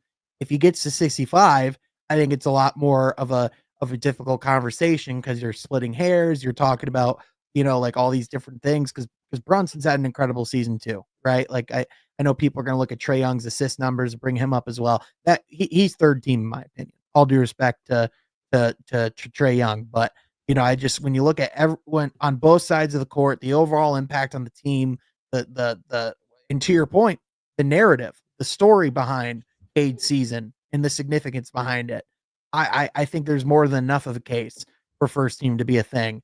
That's why I, just like you said, knowing the national media, knowing the landscape as a whole, I just think second team is probably the most likely route. Yeah, I mean, like if he makes second team, I'm not mad of it. I know you mentioned it. If he makes third team, that's just kind of like, what are we doing here? I don't think he'll make third team, but hey, you never know with the way the media is. Like I remember, I can't remember if it was I think it was Jaden Ivey in Jalen Duren's rookie season when I was doing this podcast. And I was just like, yeah, I was like, watch him be like left off first team all rookie. And that's exactly what happened, just because that's how the national media is. But the Pistons are winning more games now, which makes me believe that winning cures all. And like, say the Pistons have like 44, 45 wins to end the season, possibly more. Then I think they could have a easier time of like putting Cade as a first team All NBA on the ballot list. I mean, if you were to go around and ask anyone in the league, is this team going to be over 500? How many of them would said yes? Very few. I think that makes Cade's case in itself. Yeah, I think you're right. I know Kendrick Perkins says he's pushing for Cade first team All NBA. I have a beef with Kendrick Perkins because like Kendrick, when Kendrick Perkins is on your side, it almost makes you kind of question your take a little bit. Like he really wants to make it go back because it's like he's on the wrong side of it so many times. But like on the other hand, it's like he's got this right at least. We know that. Like I want to acknowledge that he has that, but like there's been so many times this season where he's kind of taken little jabs at the Pistons, and I don't think Pistons fans are even aware of it. Where I think he just kind of wants to kind of ride that wave, and he said that exactly after he hit that game winner. So he's maybe just trying to get some clout that way, get more viewers. But hey, man, like if you got Bill Simmons up there talking like Cade could possibly make first team All NBA, and Bill's like a notorious like Celtics guy, then I take that with a little bit more weight. But Kendrick Perkins, I don't really. Oh, Kendrick Perkins said it. Like, Here's what I'll say: if there's anyone that's going to celebrate when the Pistons get eliminated, don't be surprised when Shaquille O'Neal goes on some victory lap or does some extravagant thing on TNT because he can finally go back and say, I told y'all they were never going to win a championship. It's like, that was never the conversation, Shaq. But you know what? You do you, man. I'm so glad Greg Kelser like took a shot today during the Pistons pregame, basically saying it's just like, you're in the seat. You're supposed to watch all the games. It's just like, what the hell are you talking about? Like, they're the best story in the NBA. Like, everyone's talking about them except for you. But I kind of got into that last week. I think he's still salty about 04 personally. Oh, absolutely he is. And I mean, he literally said on Pat McAfee last week, on my off night, am I going to watch Thunder Celtics or am I going to go on a hot date? So he's literally said himself, he's not watching the NBA on his off nights.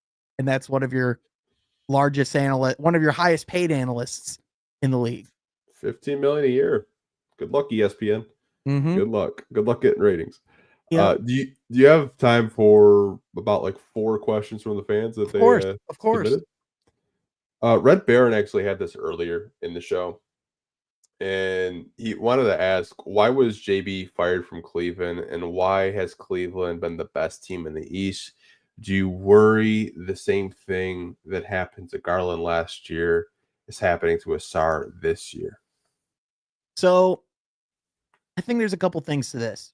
One, I think whenever you have a star player who comes in who didn't necessarily like, it's kind of similar to how front offices, when they come in and the coach isn't necessarily their guy, so to speak, they're not necessarily as invested there. Where like, similar to Donovan, he came into Cleveland, JB was the coach at the time, and even though each and every season Cleveland made significant jumps and progressed each and every season, as infectious and as high energy as a JB is, and as much as he preaches the fundamentals and the culture, even when you are winning and succeeding at a high level, that can still somehow wear on guys.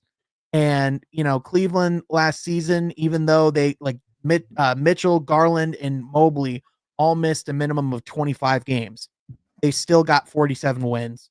And the only team that they lost to in the playoffs were the team that, oh yeah, by the way, won the championship.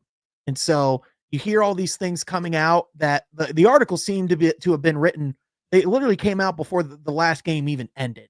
So like that, like it was kind of almost a premeditated thing. And Kenny Atkinson has been able to unlock a lot of that team offensively and take them to a next level. The easiest comparison to make, and the one that I think resonates a lot of people, is going from a Mark Jackson to a Steve Kerr, to where Mark Jackson is still a really good head coach and was the person who was kind of the catalyst behind the Splash Brothers, but Steve Kerr was the coach that was able to come in and take them to another level. By the way, Kenny Atkinson, a guy who also worked with Steve Kerr, but he's a great offensive mind. He's a really good coach. He's been able to do a lot of great things with that roster. I would also point out those guys have been healthy all year, and that's definitely helped too. As far as, like when talking about, like JB and all those things, I think a lot of times whenever you see like a coach get fired, it's always like, oh, he had to have done something wrong, or it had to have been his fault. But a lot of times the truth is it's just the team wants to head a different direction. Sometimes they think they just need a new voice. And I don't think it's a coincidence that, that both like the two highest odds coaches for coach of the year are JB Bickerstaff and the guy that replaced JB Bickerstaff. Like those guys are at the very top of those conversations. So, as far as I don't necessarily understand like what happened to Garland, like last year, like there were like, I think if he's talking about like Garland's like unrest and like tension within the roster, like that's the part, to be honest with you, that I'm not really getting as far as this question goes. But I would say like for Cleveland and in Detroit, I'd say everyone would say that it's all worked out for all parties involved. And I think JB's in a spot where he's going to be able to grow more long-term with this roster.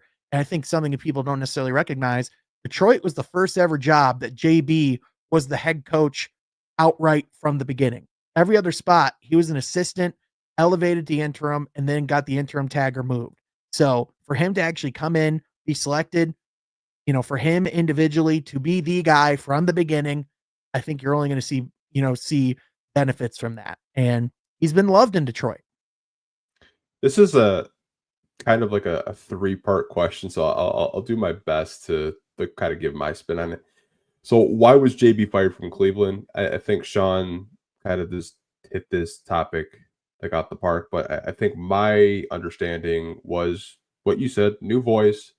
You made the playoffs. You couldn't get to the Eastern Conference Finals. You did actually get a game against Boston. Not too many teams could say that they beat the Boston Celtics last year in the postseason. So I think that was one of the things. And also there was kind of there's rumors, if you want to believe it, kind of like he said, she said type of things, where Donovan Mitchell and JB didn't always see eye to eye. I remember reading articles last year. So if you want to kind of point the blame at Donovan Mitchell, I guess you could do that. I don't know that to be a fact. That was just speculated. Mm-hmm. Why has Cleveland gone from a team last year that won 48 games to the best team this year? Again, health. Darius Garland and Evan Mobley and others missed multiple games last year. They weren't 100% healthy. I remember reading an article that Darius Garland had to get his mouth basically wired because he got hit in the jaw. Yep. And had to get surgery on it. And he lost, I think, like 10, 15 pounds because of that. And he wasn't 100% healthy. And I think that's kind of what happened with the Darius Garland thing. Do I worry the same thing is happening with Garland, with Ausar? No. I think the thing with Ausar that people are really pinpointing from just, reading, tweets or reading messages is the way JB is using Ausar right now. I think a lot of people forget Ausar was standing in the corner for a majority of the year. Obviously, we know Ausar is a really good cutter, really good in transition, just a fast break nightmare for opposing defenses. But in the same breath, like a big reason why Ausar isn't closing these games in crunch time is more of just a coaching decision at the end of the day. JB's not saying that I'm not going to play Ausar because I don't think he's a good player. At the end of the day, JB is just substituting an offensive player like a Malik Beasley or a THJ for a defensive player in Ausar that I think we can all agree offensively is still a work in progress. Really good cutter. That 3-point shot is still developing. We know that he doesn't really look to shoot a whole lot of threes. When he does get the ball, he always looks to just attack and get baskets around the painted area or just the really quick putback dunks. And I think that's the reason why a lot of fans may or may not be confused with his role right now under JB Bickerstaff. I think if you would ask JB directly, why did you only play Ausar Thompson 9 minutes tonight? He probably would have said because Ron Holland was having one of the best nights of his young career. I think that's why. And it was foul trouble as well. I think the way that JB does utilize Ausar, I think at times, if you just want to take it at a game-to-game basis, it's not consistent. And I can see why fans get a little bit confused of what is Ausar Thompson's role, and like come playoff time, like, is he going to do the same thing? From my understanding, I don't think so. I think we haven't even seen playoff sets that this team has like really worked on like certain plays. Right now, we're just doing regular season sets. I think JB knows that Ausar is going to be crucial for the NBA playoffs, but I do appreciate this question, Red Baron. I hope I answered it the best I could. I know Sean went on his little kind of broke down the question. I kind of broke yours down into 3 separate questions, but I do appreciate you as always, man. You're always in these podcasts. It seems like on a week-to-week basis for the past 2 years. So I do appreciate you. Yeah, no, good question. We have a free agency question. Now, I saw this about a month ago, and I kind of was like, with what money? But we'll go to Ryan Boseman. Downtown Dew said he wants Naz Reid this summer. What are your thoughts? Ryan, what money? Like, honestly, like what money? You have Isaiah Stewart, you have Paul Reed, you have Jalen Duren. Like Naz Reid, in my opinion, I think is going to get paid this year. I think he's going to get the bag. Fit-wise, he makes sense.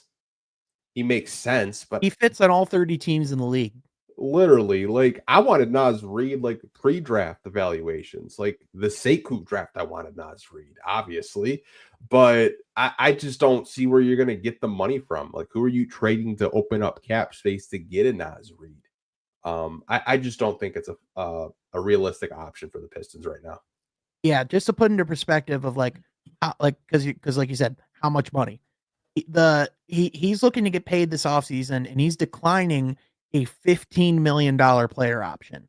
So if he's saying, no, I'm not taking 15, I'm going into the open market, the conversation for how much Naz Reid's going to want, that starts at $25-30 million a year. When you talk about the salary cap situation and where the league is, we are in as hard of a hard salary cap as we have seen in this league. Is Naz Reid a great fit alongside of Cade Cunningham? Hell to the yes. Absolutely. Would he be an awesome signing? Without a doubt. But he is going to have a very competitive market. He is going to get paid a lot of money.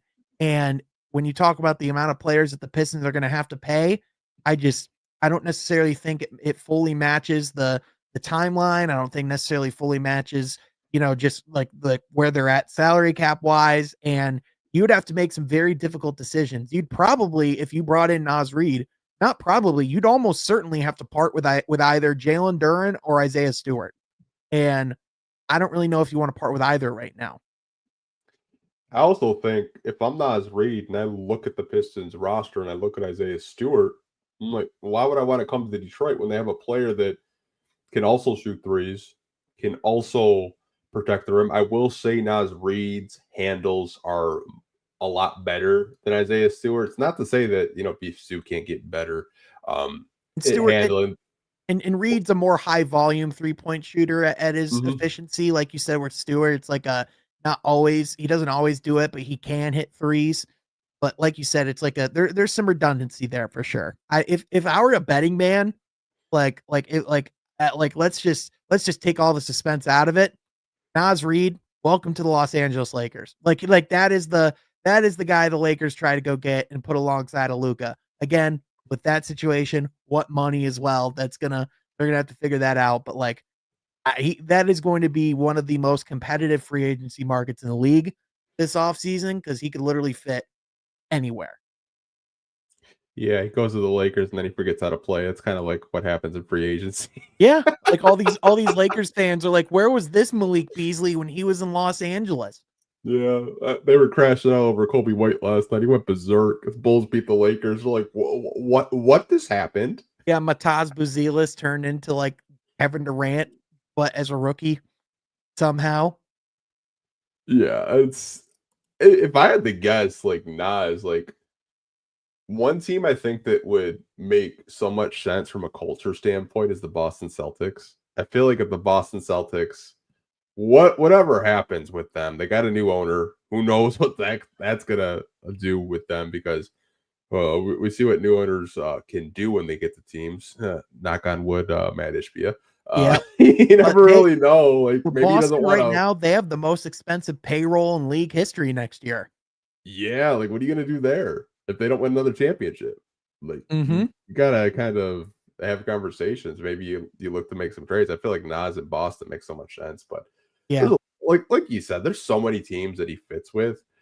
I think if I'm a Piston fan, like you'd have to have conversations about trading some of your young core guys just to make the money work out because Yeah. that guy's gonna get paid. Like Yep. he'd fit in Minnesota is literally going to be sick to their stomachs watching him leave this summer because knowing that they can't pay him whatever he's going to make, they would match that gladly if they were in the position to do so. But he is going to be a tremendous gain wherever he goes and a significant loss to Minnesota for sure. But I mean, he's going to get the absolute bag wherever it is he goes. So yeah, that's why that conversation's pretty hard because then when you talk about the Pistons salary cap, then it's almost tied up like almost entirely immediately. yeah. It's just like I said, like fit wise, he makes so much sense. But Oh, like of course. Of like course. Spurs make sense for him. Like I'm just thinking a team. Like he makes And sense on next like. to Wimby, dude. Good God. Can you imagine that? Good God. Insanity that would be. That's like a Him, perfect fit. De'Aaron Fox, and Wimby. Oh, I might be cooking here. Like that's a good fit. yeah. Don't speak that into existence, please, Anthony. That my childhood Pistons fan and me from the 2005 finals couldn't bear to see that. Yeah, I feel you. The Spurs, we're gonna see them Tuesday. Maybe we can kick their ass again. And now they have another like European white guy who's out there doing awesome stuff. I was like, did they just find another Manu Ginobili somehow? I guess who knows. Alan has a question for you. It's not really Pistons related. So I got a question if it's not too late, Sean. How do you feel about Michigan making the Sweet 16 and how far do you think they could go since you got your Michigan hat on? Yeah, I think I think Michigan has to feel really good about where they're at and what they've been doing. I loved the Juwan Howard hire when they made it, and it was really unfortunate how all that worked out. But Dusty May, the things that he's done with the program in such a short amount of time, the fact that he's the first coach ever to win the Big Ten championship, like the Big Ten tournament in his first season with the team with the NIL, obviously you can turn your team around a lot quicker than you used to be able to in the old days. But the fact that he's been able to come in and really reestablish a culture in such a short period of time and put together a competitive roster that's in the Sweet 16 is absolutely impressive. You got to be thrilled. And I mean, there's a reason why like a month ago when Dusty May was in those conversations with Indiana, there's a reason why Michigan made sure to make him very comfortable to stay there long term and to tie him down. And you know what? The thing that's exciting about Michigan basketball is as great of a run as this is, the thing that's really exciting to think about is what does Dusty May do in year 2? What does Dusty May do in year 3? What does those rosters look like? And can we get to a point where it's similar to the John Beeline era where we can be in Final Fours, we can be in national championships. Like as much conversation as there is about Michigan being a football school, a lot of their sports history is ingrained in basketball too. So the fact that they're in the conversation again in both of those sports is going to be absolutely awesome to watch as the years come down. So obviously still a lot of work to be done. I don't know necessarily how much farther they get, but like I mean, when you talk about Michigan and Michigan State now both being good again for years to come, as a basketball fan, we're eating good, man. We are. So I got the privilege of covering a lot of high school sports, and one of the recruits Michigan is getting next year just won Mr. Basketball, won a state championship. It's Trey McKinney. So you guys are probably going to hear that name a lot. He will make it to the NBA. The kid's like 6'4", 220.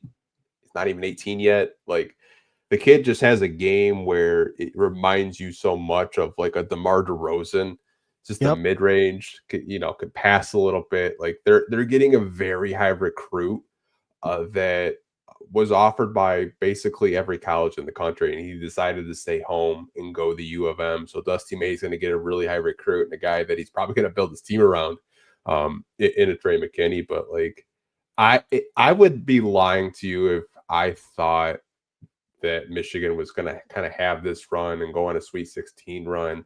I really didn't think too much of them, obviously, from going from a 8-24 season to this season. Dusty has completely just kind of changed that culture in that locker room. And like, even like the little post-game speeches, you can tell that the players like really look up to him. They're willing to kind of run through a brick wall. And this kind of makes you think like Detroit sports, colleges, like, we have a good crop of coaches here in Michigan. Yeah, we really do. And, you talk about the fact that we have not one, not two, but we have 3 good basketball teams in the state of Michigan now. One thing it's going to be interesting to watch, don't look now, but Michigan State's down by 10 to New Mexico right now. It's 24-14. And so I think a lot of state fans would be pretty pissed if Michigan made it to the Sweet 16, especially when they couldn't even beat state this season. But, I just, when you talk about being able to do this much in that brief of a time, I mean, how can you not be impressed by what Dusty May's done? Especially I don't think people remembered, like, it was a dire state that Juwan Howard left the program in last season. When that all happened, Michigan basketball was in disarray. Hey, I've never seen so many Michigan fans like so upset, like going from like a John Beilein.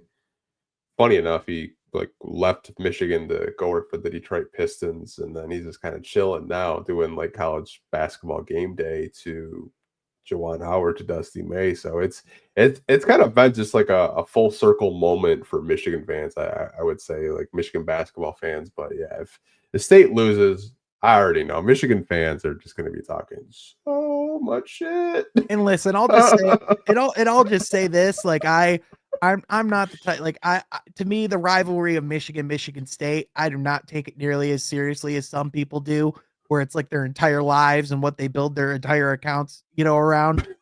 Yeah. You probably know who I'm talking about, but like with like, for me, it's like, I like to see both teams doing well, especially in the basketball realm. But I'd be lying if there wouldn't be a part of me that would laugh for a brief second if New Mexico got the win. Just for a brief second. But I'd go, oh man, that's a bummer. After I get a little chuckle in. A little one. I mean, it's honestly funny. Like, my March Madness bracket was good because I picked McNeese State to win the first round matchup. Just how because, could you not with Amir Orakan, man? That guy just riz. The fact that he got so many NIL deals and then he's transferring to NC State with the head coach of McNeese State, bro, that's just been like a full like 48 hours of just like social media where I'm just like, bro, like what is happening? If you were to have not been on Twitter for the last 72 hours and you were to scroll on and you were to see all these Amir Khan memes, all these memes with the banana peels and those blue bougie water bottles, like, if you miss Twitter even for like a day, you will just be completely confused as to what's going on.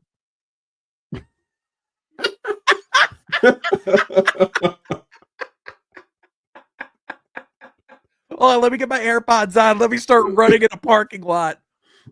So at first, when I first saw like that like big buff guy like eating, I was like, oh, what is this? And then it like kept showing up on my timeline because when I first saw it, I was like, what the fuck? What is this? Yeah. And then I go on TikTok and like there was a guy doing play-by-play, breaking down how this isn't realistic. And like someone's just like, I wish I'm going to get so big that I have haters breaking down what I do like it's an ESPN game. Yeah. But My favorite clip of his, by the way, is him acting like he accidentally dropped that glass bottle, but he had the phone on the ground filming for when the bottle dropped, like totally staged. It's just, yeah. I mean, we're cooked. There's no other way to say it. We're cooked. The fact that he's got so many people like just watching his videos, it's just marketing genius because everyone's obsessed with it. Like we know that he's not it doesn't take him a solid 4 minutes to jump in an effing pool. Oh my gosh, dude.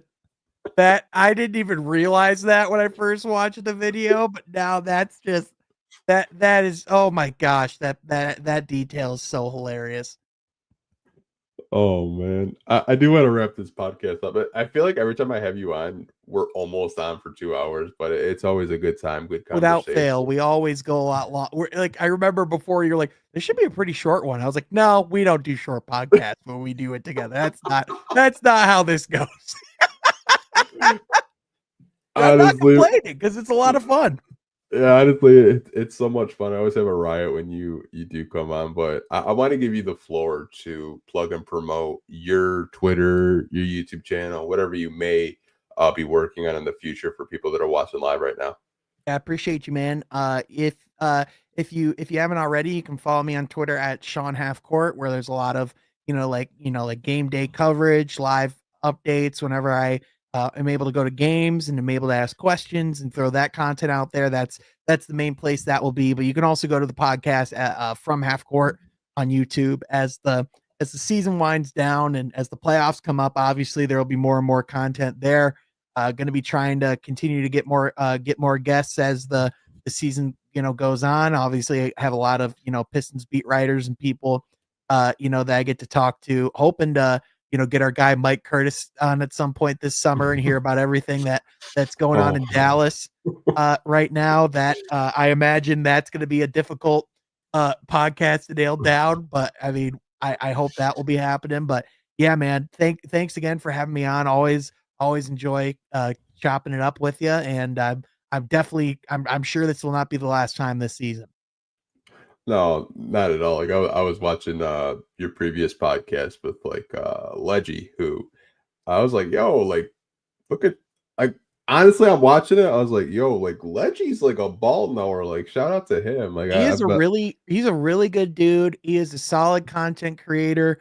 I actually went to college with a friend of his from that he grew up with, and so that's kind of how that mutual connection went. And yeah, no, he's a great creator. If you haven't seen Leggy Sports, be sure you go check him out as well. But yeah, man, I've been pretty lucky I got a good little rotation of good people I get to have on the pod, and you're one of them, man. So I appreciate it. Well, I always have fun talking basketball with you like anytime. But for people that do want to go follow and support Sean, I have all of his social media links in the description. His YouTube channel from Half Court, his Twitter account does a really good job of just covering the Detroit Pistons interviews when he is down at Pistons games. But we will see you guys later throughout the week when we do our post-game shows. We'll probably be live immediately after the Pistons-Spurs game. But until next time, you guys, have a good night. And as always, go Pistons. Peace.